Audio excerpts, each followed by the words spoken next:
Well, good morning folks, welcome back to the channel, welcome to another review video. We are at Porto in Portugal, Lima Papa Papa Romeo. It's Portugal's second busiest airport by passenger traffic and movements, just off the coast of the Atlantic there. And the scenery is by MK Studios, currently available through Orbix. Now before we start this review, I have a confession to make. I originally bought the Tropical Sim version to review it, and sort of almost completed that review yesterday, had a good look at it, and then last night discovered very late on that MK Studios had brought out the same version, and it set me thinking. Now, I bought MK Studios Keflavik for P3D, and to be honest I wasn't very impressed, and I think some of you may remember they ended up updating that scenery many times to get it right and fix some of the problems. So it did kind of put me off MK Studios. And to be honest, looking at the screenshots of their recently released Forteventura, again, the sort of colouring looked wrong.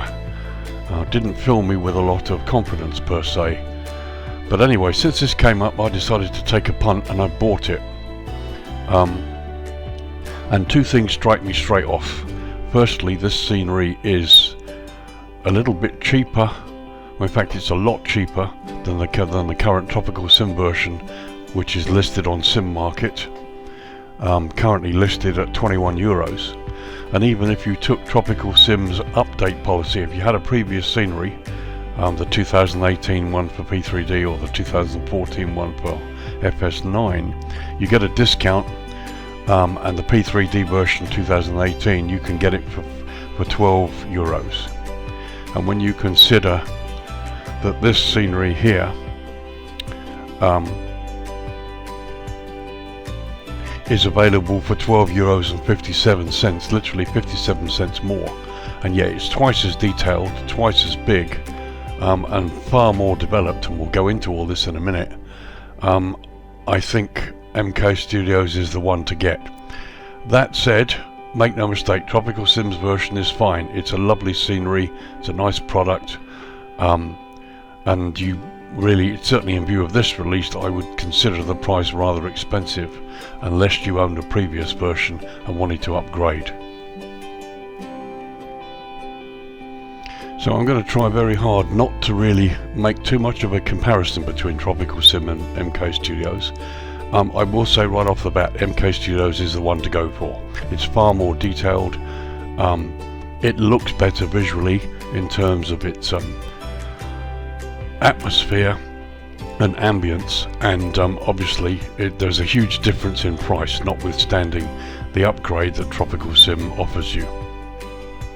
So this is Portugal, Porto, Lima Papa Papa Romeo, and this is the version by MK Studios, available through Orbix. At the moment it's not available anywhere else. The download is 1.26 gig and it installs at 2.34 gigs, so it's quite a considerable installation. If I remember correctly, the Tropical Sim one installs at 180 meg. The price, euros is $12.57, which equates to $14.52 US, or £10.69 UK, plus tax. So wherever you are in the world, you will add sales tax to those prices, but as I said, they don't really take the prices up very much. It's a really good price for the product. Had a brief look over it. There are one or two little anomalies, but really they are only one or two little anomalies.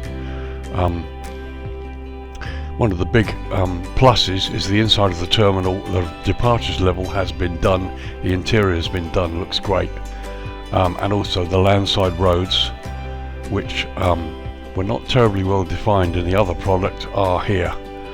Also the runway looks better, it's more realistic, and also taxiway F, which was closed for construction, in this scenery is shown as completed. So you can taxi all the way up to runway 17 for departures or after landings. So let's start with a bit of history. Porto, Portugal, Lima Papa Papa Romeo. The airport It's located 6.8 miles or 11 kilometers northwest of the Clerigos Tower in the centre of Porto, and the city sits within the municipalities of Maia, Matosinhos and Vila de Conde. These areas border the city. It's also, as previously stated, the second busiest airport in the country after Lisbon. It's also a base for EasyJet, Ryanair, TAP Air Portugal and TAP subsidiary TAP Express. Originally opened in 1945 and known as Pedras Rubas, the airport was built on agricultural land and is still known locally by this name. Name translates as Red Rocks. The airport was renamed in 1990 after the former Prime Minister Francisco de Sá Carneiro, who died in a plane crash in 1980. The airport is operated by Aeroportos de Portugal, which is a consortium which also operates Lisbon, Faro, Ponta Delgada, Madeira, Porto Santo and Latches in the Azores. This is the airport as it currently sits, the only difference being that currently as of October 2021, which is now taxiway F, which is here, is still under construction, but obviously in this scenery it's been completed for use. The new terminal, which you can see directly in the centre there, the building was completed in 2006 and became operational that year. By 2019 the airport had handled over 13 million passengers and over 96,000 aircraft movements. As we've stated, taxiway extension construction began with the closure of taxiway F to complete it, so you can taxi pretty much all the way up to the threshold of runway 17, but it's completed in this scenery. The airport has a single runway, 1735, and you can see it there. We're looking down the threshold of runway 17. Runway measures 11,417 feet or 3,480 meters and is constructed of asphalt. Both ends of the runway have high intensity runway lighting system, high intensity airfield lighting system, center line lighting systems and precision approach path indicators. Runway 17 that we're looking at the moment has an ILS system which is also Cat 2 certified, and it also has touchdown zone lighting. Runway 35 at the other end has runway end identifier lighting and is a RMP or VOR approach. Porto Airport operates a nighttime curfew between the hours of midnight and 0600 local, but does allow landings and takeoffs during this time, subject to a quota system. Basically they allow 11 movements daily, 70 during up to 70 in a week, and 2100 during a whole year. As you can see, the airport runs parallel to the Atlantic shoreline, and the airport experiences frequent fog, with broken ceilings being the predominant conditions from October through to June. There's high ground to the east of the field rising to around 2,000 feet, but mostly the airport area around is flat. There's a restricted zone 11 miles south of the airport, which is actually, I think, just south of the port itself. The terminal area has over 22 off-terminal stands and 18 stands located on or near the terminal building itself. And the airport has a cargo building to the north with 8 available stands. So that's a brief history. I will say right off the bat, this is a lovely product and it also sits in a beautiful location.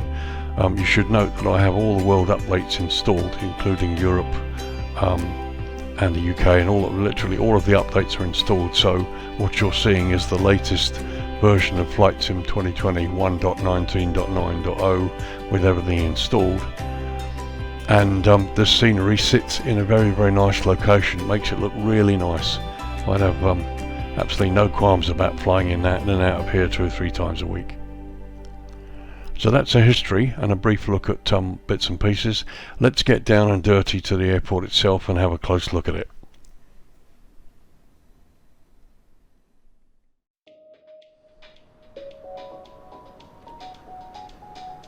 So we start on the west side of the airport here. This is the Everjet's DHL and UPS facility.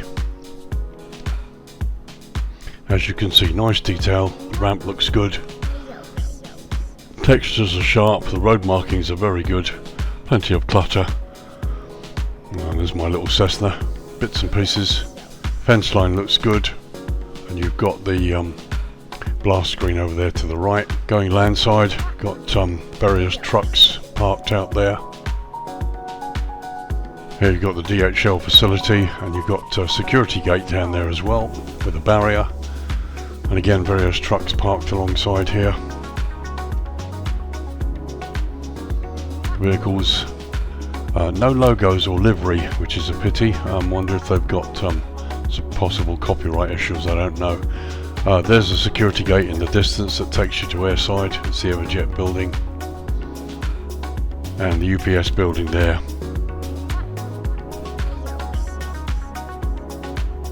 The detail is good. Parking spaces are excellent, they're well defined with vehicles in them. Just very, very nice.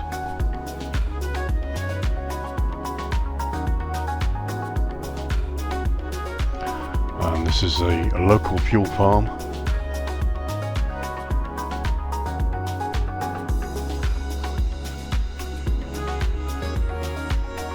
Very nice.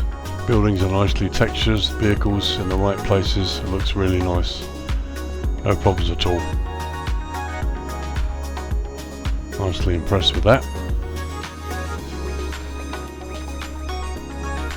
So we head out towards the runway, towards the east side where the main terminal complex is. The concrete looks good. There are cracks and bits and pieces in the concrete, as you'd expect.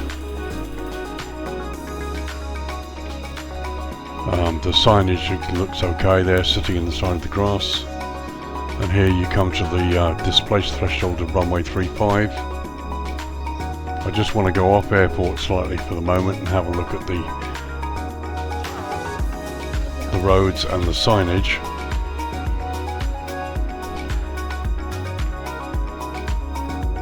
So there you see we've got the roads. There are road signs, overhead signs, which look good, and you've got this massive container facility. Some of them there, look, and more of them there.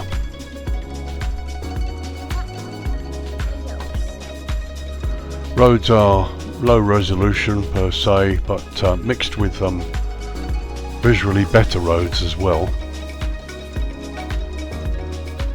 You know, if I've come up here a little bit higher, you can see you've got these roads here that are mixed with the roads of a lower resolution. It doesn't look so bad higher up, it looks a lot better. Very impressed with that. So we're just coming across this vast container area. You've got photogrammetry cars down there.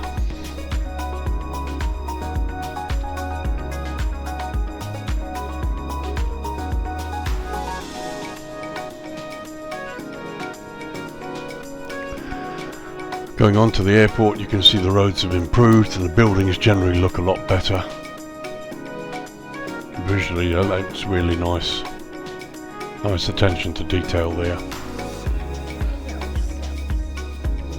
So we're just coming across this building here, moving towards the main terminal. The brickwork looks nice. Vehicles there, lorries, high lift vehicles, other bits and pieces in there. Looks very nice. Fencing looks good. There's the container park. So now we're moving towards the terminal proper. Not sure why, but this stand here doesn't seem to have a jetway. The strange thing is, I discovered that occasionally when I load Flight Simulator and go into a stand like this at an airport, jetways aren't there. None of them are there. And then if I back out of the scenery and then reload it, they appear. This happened to me a few times in different sceneries. I don't know if that's the case here, because we've got jetways all the way up the side here, and we'll look at those in a minute. There's just this one that's missing, so I'm wondering if it's been forgotten about and missing from the scenery. Something that maybe MK Studios can have a look at.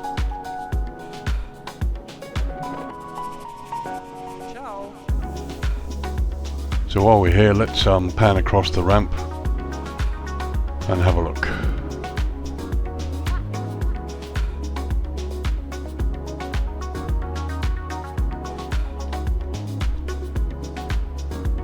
Visually very nice. I'm not sure if the jetways are fully animated or whether they're statics. They look good though, and we've even got the correct advertising hoarding on the side there. I'll move in a little bit.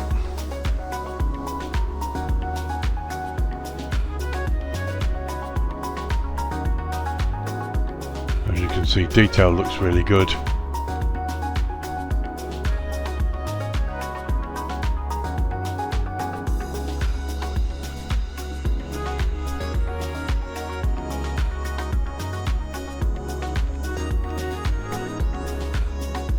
Just going down the airside road. As you can see, everything looks really nice. The brickwork on the side looks good. Lots of little bits and pieces that make this look a lot more real. Love the way this has been done on the underside. You've got the clocks there, the road signs, height restrictions, vehicles, lots of clutter. Baggage truck there.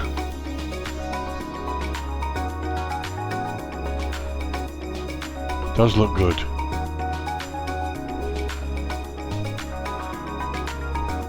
Come around the corner.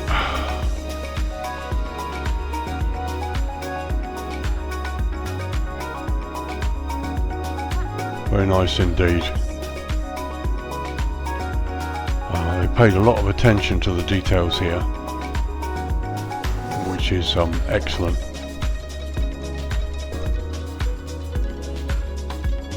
Vehicles there. We've got a high lifter on the left there. There's a control tower, fence line. Foliage looks good.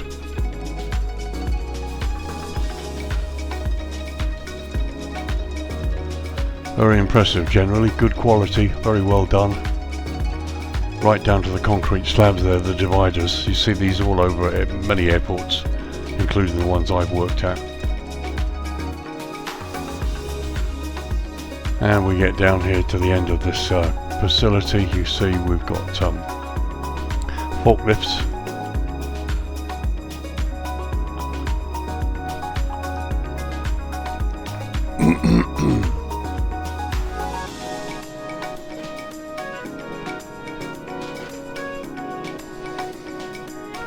And some other clutter, some high lifts there.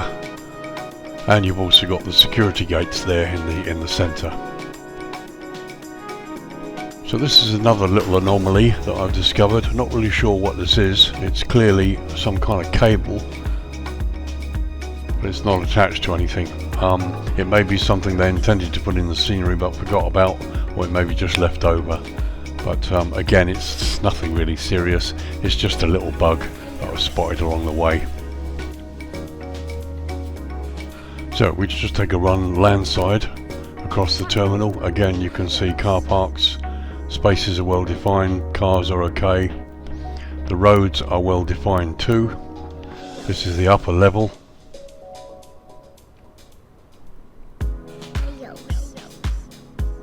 So you've got the barriers there. Cars, various signs. Everything looks just as it should. Nicely developed.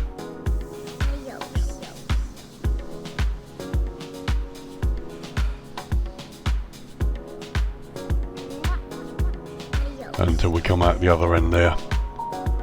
There's the roundabout.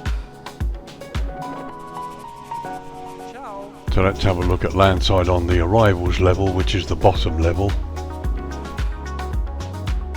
A couple of the construction vehicles there on the left. Lots of use of these solar panels, which is good. This is probably the only other little anomaly I've discovered. You've got this one car, all on its jack ground, all on its own here, sitting down on the arrivals level. No other vehicles, no other development, although at least you've got the road here, but you've got no other development on the arrivals level.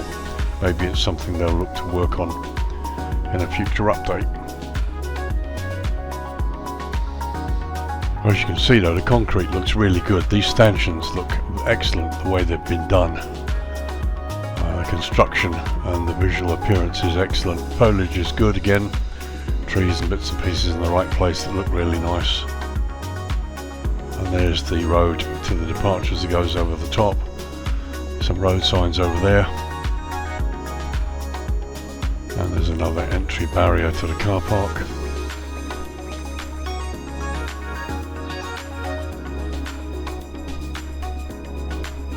There's the control tower, which is not developed inside.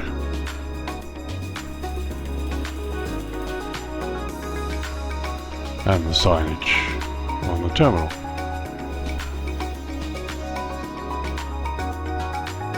So while we're at it, this is the arrivals level ground floor on the landside part of the terminal, as you can see, which hasn't been developed. It's just as it is, which is perfectly acceptable in my opinion. Again, maybe it's something they'll look to upgrade and improve in another version. But if we look airside, again on the ground level, which hasn't been developed, you've got these little lounges. There's a couple of them, 3 or 4 of them. And if we go inside,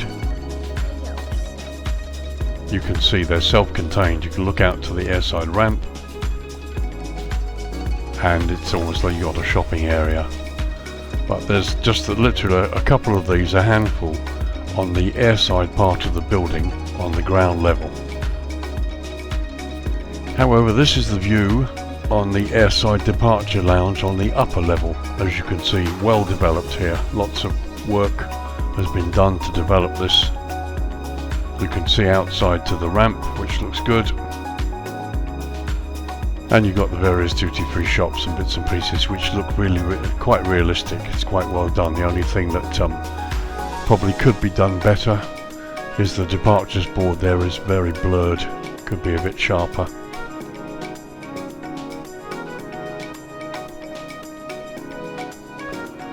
So as we go down the departure lounge, you've got telephones, baggage dollies, reception desks there, information desks,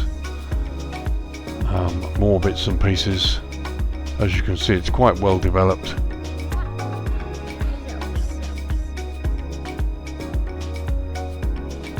Very nice indeed.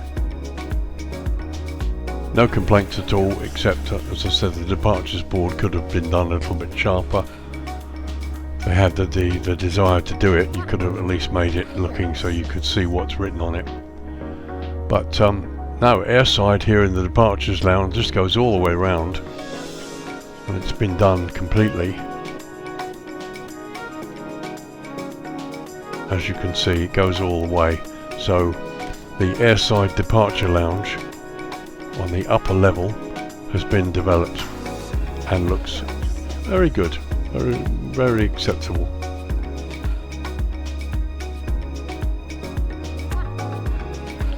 It's a huge departure lounge. Goes on forever. And there you can see out through the departure lounge out onto the airside ramp. Okay, so let's have a look at this scenery at dusk. We'll turn the sun down and have a look at the lighting.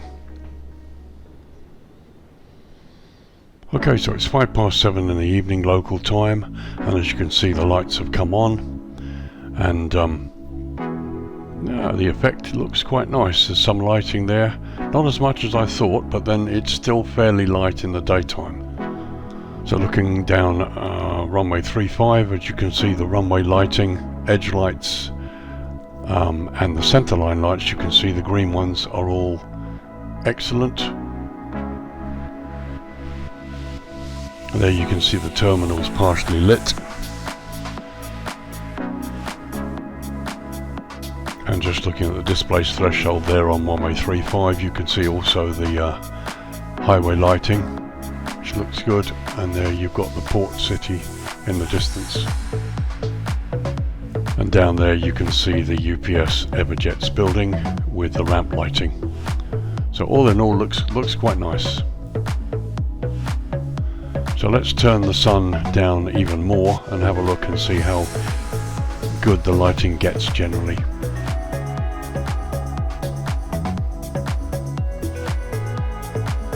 Okay, it's just before 8:30 in the evening. As you can see, the sun's gone now and the ramp lighting looks pretty good. There's the threshold of runway 35. You can see the green centerline lighting, the red touchdown zone lighting, and the runway itself is well defined. UPS and Everjet's building is much more defined now, more lighting, much brighter. And looking up towards the threshold of runway 17 north there, you can see taxiway F is complete with the green centerline lighting goes all the way up. So let's have a close look at the ramp area in front of the terminal with the night lighting.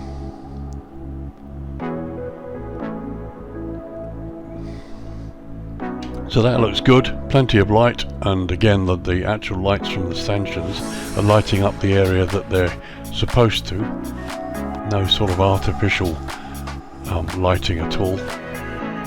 Just looking across the ramp there, the control tower's lit, and again you've got this illusion of little lounges and bits and pieces looking through the windows here.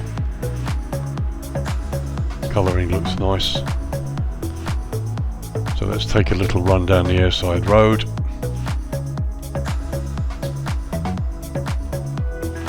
Very nice, the clocks are lit.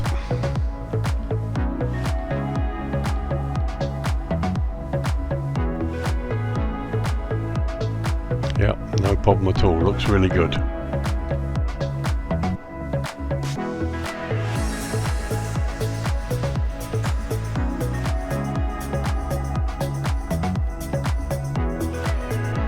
So these are the lounge that we can see from outside that we looked at inside. If we go inside, there they are, that's what we looked at before. So now we're in the main departure lounge that we saw earlier. This is really bright, and to be honest, the effect doesn't look as good as it did during the day, because it looks a little bit cartoonish, I suppose is the word. Nevertheless, it works, it's okay, and again, this is just added bits and pieces. For you as a pilot, coming into this airport, it's not really going to affect you at all. But it's fine, it's perfectly acceptable, no real complaints at all. So just looking at the landside area there, again, as in common with many sceneries, you've got these little floating bulbs here, which when viewed from afar, from above, give a really nice effect, but up close like this they just look like floating white balls, unfortunately. Don't think we should be able to see these signs on the jetways, certainly through this glass from this vantage point, so that's probably a little anomaly, but again, these are just nitpicking bits and pieces. Just a little look at the landside road on the upper departures level, and looking out across the car park. Very nice. The ambience is great. It visually looks very, very good. And certainly my opinion is that this particular scenery has the edge over the tropical sim version. Just looking at the arrivals level landside. Perfectly okay. Just looks a bit dark, but no, that's fine. But that's looking landside from the roof of the terminal, and the lighting just looks very nice. The whole place is very nicely lit. Got a mixture of sort of red lights as well. Very, very nice. Atmospheric. That's looking north. There's the control tower in front of us. Very impressive. And just looking towards the port in the distance. So what I'm going to do here very quickly is I'm going to just break the scenery, go back to the day, and have a quick look over the port. Nothing has been done as far as I know, but I want to show you the port and the beach area, just to show you what this, just how good this location is, as well as having the airport.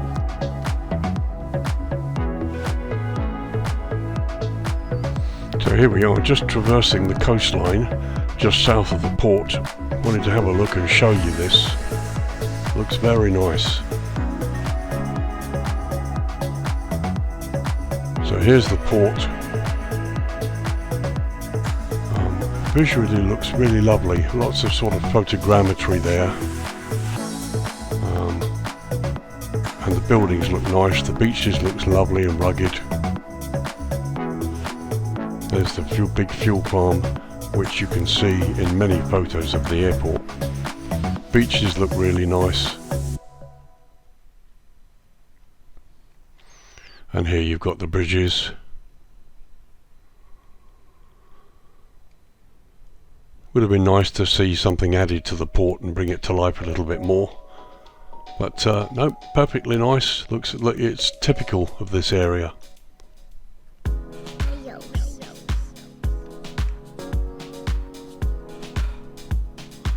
Just very, very nice, very impressive. Lovely place to visit, I would think. I have been to Portugal, but I've been down towards Faro. Just very nice. Just wanted to give you a quick flavour of what it's like in this area.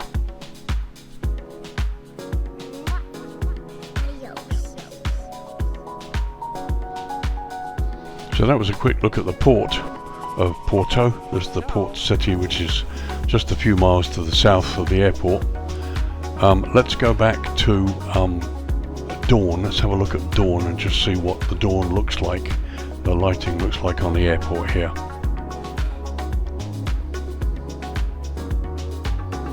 Okay, 20 to 8 in the morning. As you can see, the sun's coming up in the east there.